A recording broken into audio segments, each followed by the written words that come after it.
really like changed so much other than like going outside for my leisure or going out to restaurants to eat. But I'm staying in shape.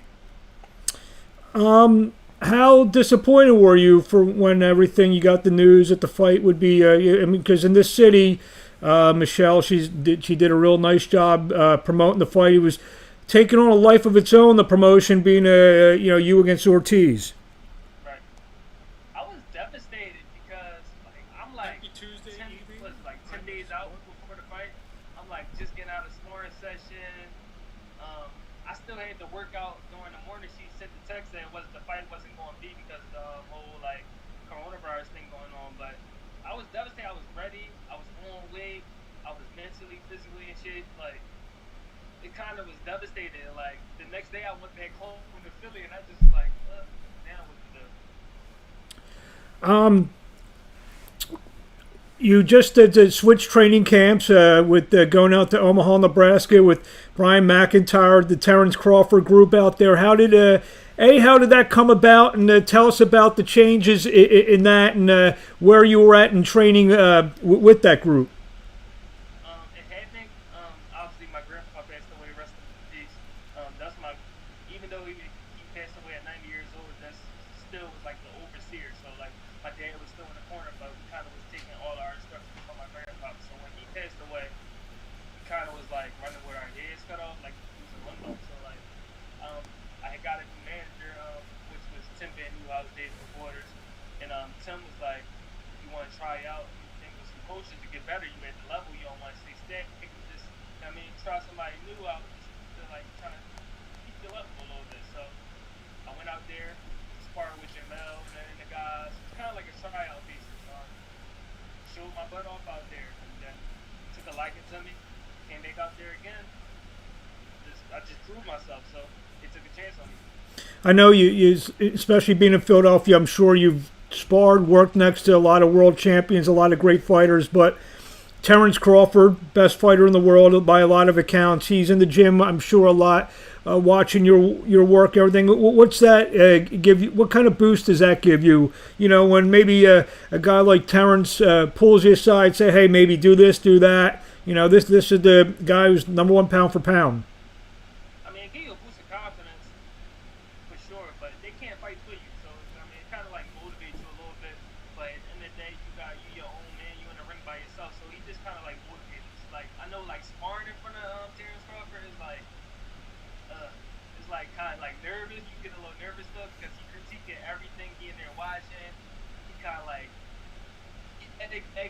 egging stuff on, throwing words out there. So I mean, it's nervous, it's motivating, but like I said, they can't fight for me. Talk about what have you heard about maybe this is above promoters, above even the commission. You heard anything about possible when this fight may happen?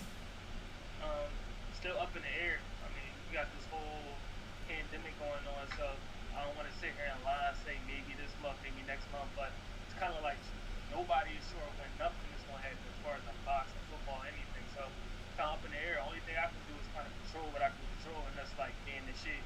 And right now, as we know, the June date's still a go as of right now. I would imagine.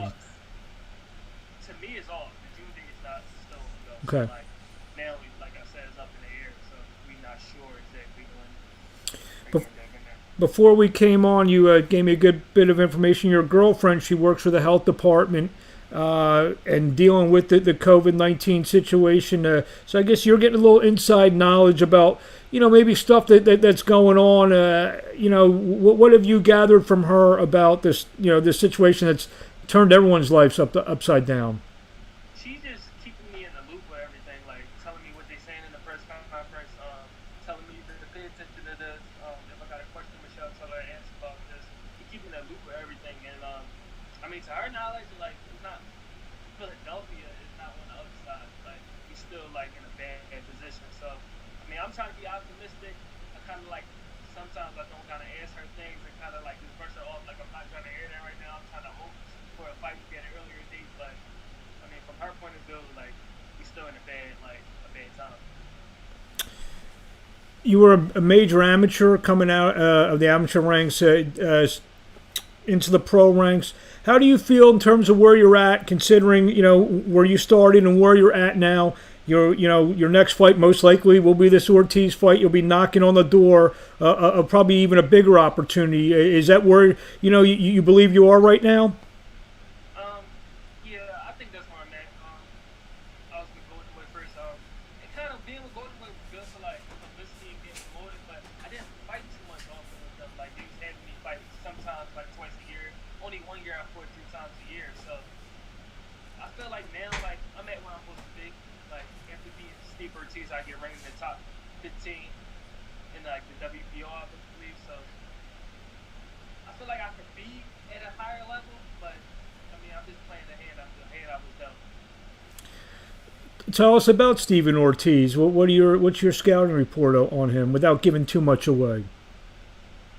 Um, Local, just good. He got hard from his last fight. He got handed his 3 times. Good local talent, but I mean, I'm not local. I'm not a local talent. Not saying nothing bad about Philadelphia, this, that, there. I'm from Philly. I love fighting here, but I'm not a local talent. I want to be known on a national level. Like this fight is not for neighborhood bragging rights for me. This fight is to get me into like a bigger atmosphere into the top 15 where I'm not just known in Philadelphia, where I'm known all over. You know Yeah, what I mean?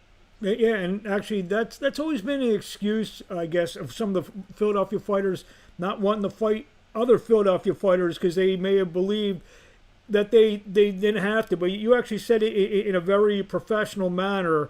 He's just basically another guy who just happens to be from Philadelphia. Is that the way you're kind of looking at it? Yeah, like I mean, if it was like I mean, if it wasn't like, but like, there's a lot on the line here. So like we fight for like the USBC title, top 15. So like outside of that, like why just pick this fight like off the bench? Like no, he's never local talent, wouldn't get me nowhere. But obviously, this fight is kind of like taking me into bigger places. So like, it's a no brainer. I'm looking at him like it's another fighter. Um, Treating it like any other fighter, not taking him lightly. Like just run. Do you feel that your experience that you've pretty much fought all over the place is going to be a big determining factor in the fight? Yeah, I feel like I got better experience. I feel like technically I'm a better fighter all around. I feel like, I mean, well, I'm 1 year older. I feel like just on the experience level, I feel like I'm probably like in a boxing where I'm probably like 5 years older. Um, yeah, I feel like I'm all around a better fighter. I feel like experience is gonna play a big role in the fight, and I always been consistent, like through everything, like through the ups and downs in boxing. I always been consistent, like since a child. I've never been inconsistent.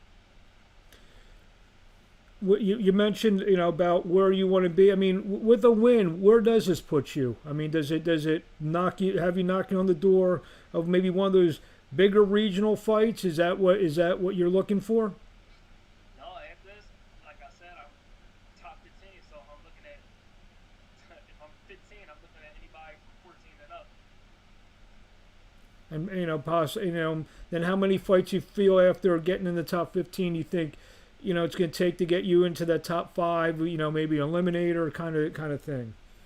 Not really sure. I mean, I'm no promoter, no manager, but I'm just whatever it takes. I'm going to play the hand I was dealt, and just I mean take full advantage of the opportunity. And this fight was supposed to be, I believe it will be on the Impact Network. It's up and coming boxing network, and a lot of people have access to it. I mean, how important is it for you to really put on a show that night and have people talking about you the next morning? Um, that's important, but I mean, my main job in there is to win. Like whether it's pretty or ugly, like I want to look good, but as long as I get the win, like that's my main goal, win. I don't really care too if it's an ugly fight, it's an ugly fight. If it's a pretty fight, it's a pretty fight. If I look outstanding, if I look kind of rugged, still get the win. Like I just want to win by any means. I am going to win by any means. So I don't really care about what type of. I just want to win. You feel you didn't get a lot of knockouts early. I know you've been stopping some guys. You feel you're coming into your power a little bit more in your last several fights. Yeah, so.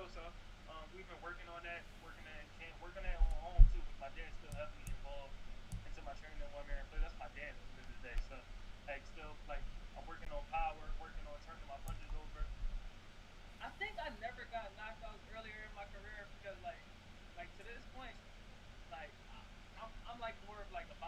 like a boxer, puncher kind of sort of. Some people say like I'm technical. So like I always just worry about the skill aspect. Like, all right, let me make sure my feet right punching like this. I never really thought about power. So as I think about it, like as smart as stuff now, like the difference is a little is there.